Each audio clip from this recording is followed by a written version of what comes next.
I'm gonna say this, man. As a parent, man, it is important that you keep tabs on your kids, what they doing. It's important that you not limit them to doing certain amount of stuff. Like, I mean, you could be strict, but don't like limit them to everything, because if you do, then this will happen. Watch this video.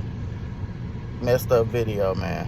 When I entered into the ninth grade, I made it up in my mind. I said, you know what? I'm going to go find me a boyfriend. I waited until my dad went to work because my dad worked at night. My mother, she actually went to bed early. So what I started doing was I snuck out the house. And I want to say it was probably about 11 o'clock at night. And I heard somebody say, psst, psst, psst, come here, come here.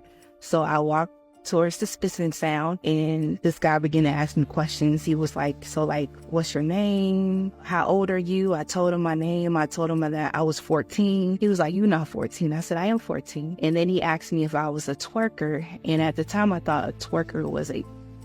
So I'm like, I'm not a twerker. He was like, yes, you are. So then he came up, he began to walk closer to me, and then he put his hand in between my legs. So I'm just like, okay. So when he did that, he was like, oh yeah, you a twerker. So get in the car and holler at my homeboy. So I'm like, okay. And age 14, I had never been. So when I got into the car with his homeboy, with his friend, I remember I opened the passenger door. So I got in the car. I wasn't even nervous. He began to touch me and caress like my breast and things like that. So I took my underwear off and we had... So essentially that was actually my very first time having with a man and being...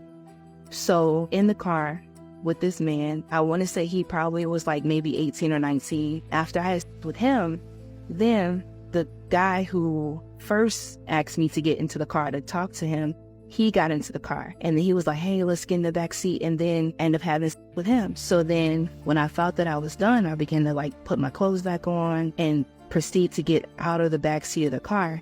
There was another guy that came and he began to push me back into the car. And he said, oh, it's my turn. I'm like, okay. So I had with him. And then once he was done, he got out the car. Then another guy got in. Once the fourth guy was done, then I got out of the car. The last two men that I had with, they asked me, could I come back with them back to one of their homes or their houses? And I did that, had with them in some backyard. And I believe at that time I had developed an addiction to that, an addiction to at that time, because it was like an adrenaline rush. I didn't have a cell phone. I didn't have any of that. I was just out, just being silly. While I was walking home, there was another guy. He came, he was riding on a bicycle, and all these were grown men, and all of them again asked me the same question: what's your name? Where are you from? How old are you? And I'm like, I'm 14. And then they all say, no, you're not. No, you're not. I'm like, yeah, I'm 14. So the grown man on the bicycle, when he see me walking home, he told me, he was like, you know, you shouldn't be out this time of night. And I'm like, okay. So he said, I'm gonna walk you home. I said, okay, cool. He said, yeah, I just want to make sure you get home safe. So as we were walking, I had him and I like turned down the alley,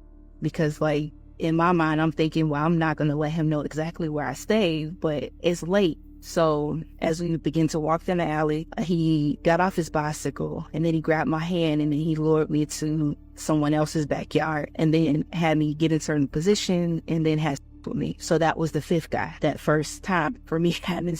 Once I made it back inside the house, and I snuck back in through the back door and then got me a shower.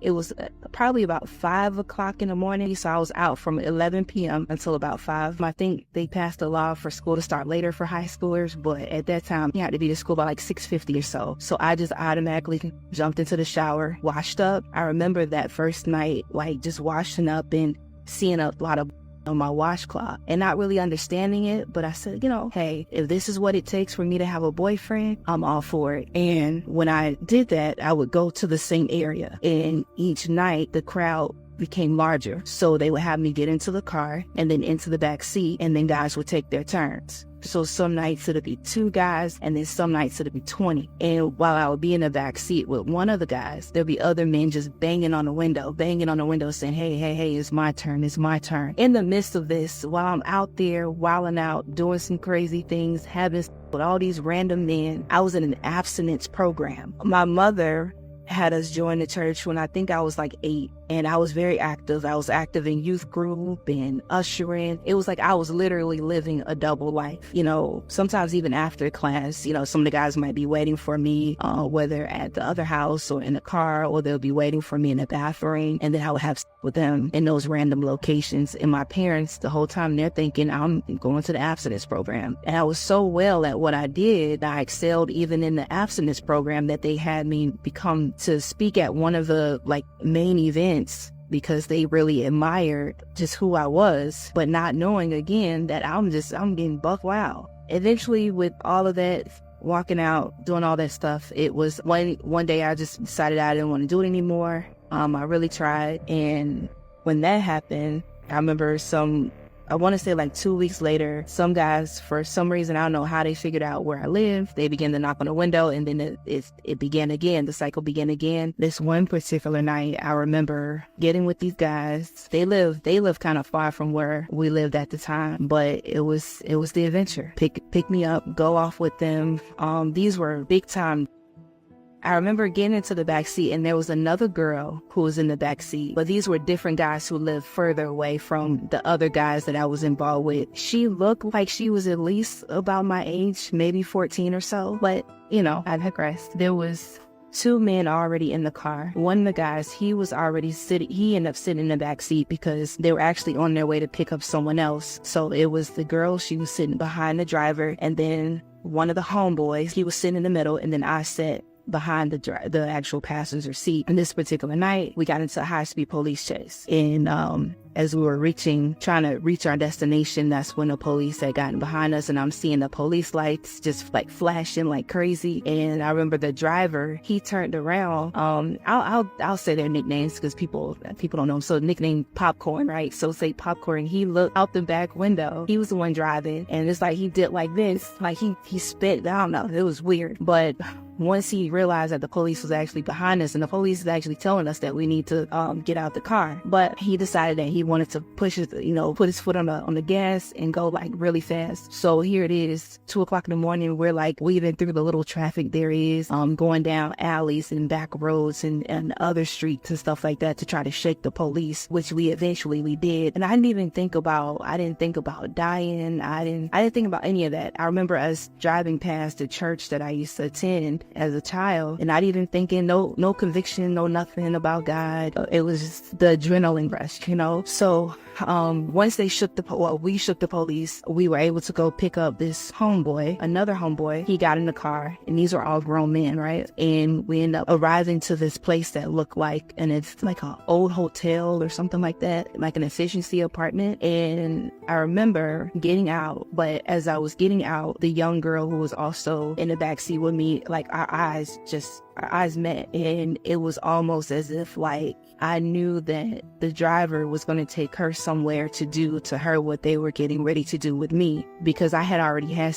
with these guys before, but this particular night was very different. So the driver told the homeboy, I'm going to go drop her off. Hell, my whatever. But our eyes met. I actually wrote a letter to her. I don't know, maybe she might see this video, because you guys have the most amazing stories. But what I want to tell her is that, that I love you, that God loves you. If I could have grabbed your hand and ran away with you that night, I would have. But I apologize. Once Popcorn pulled off with the girl in the car, the 2 guys got out, and I got out with them, went inside the little efficiency hotel, and I remember going into this room. It was dark. They kept the lights out, but you could see the street light that was piercing through the actual blinds. And what I did notice, just one bed, and there was a hot plate on the actual dresser. So there was probably about 9 guys in the room, and I had split all 9 of them. And I remember they were recording, so they had a video just recording all the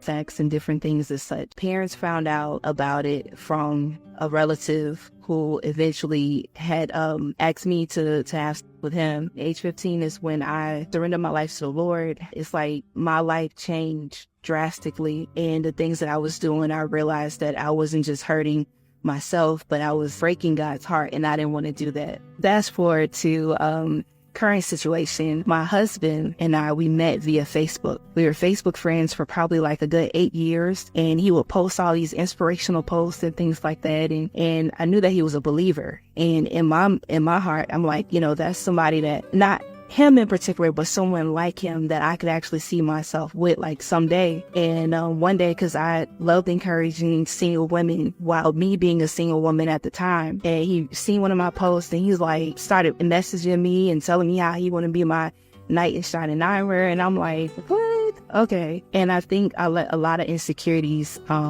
like push him away, but he kept pursuing me. And when we eventually started talking, November 2016 is when, like, he started putting all this stuff in my inbox. And he does poetry. He writes poetry like I do. So he'll put like all this poetry stuff in my inbox. And I ignored him, or I tried to run away and run. And I think because I was still holding on to the things that I did as a youth and not making so great of choices, and being in an emotionally relationship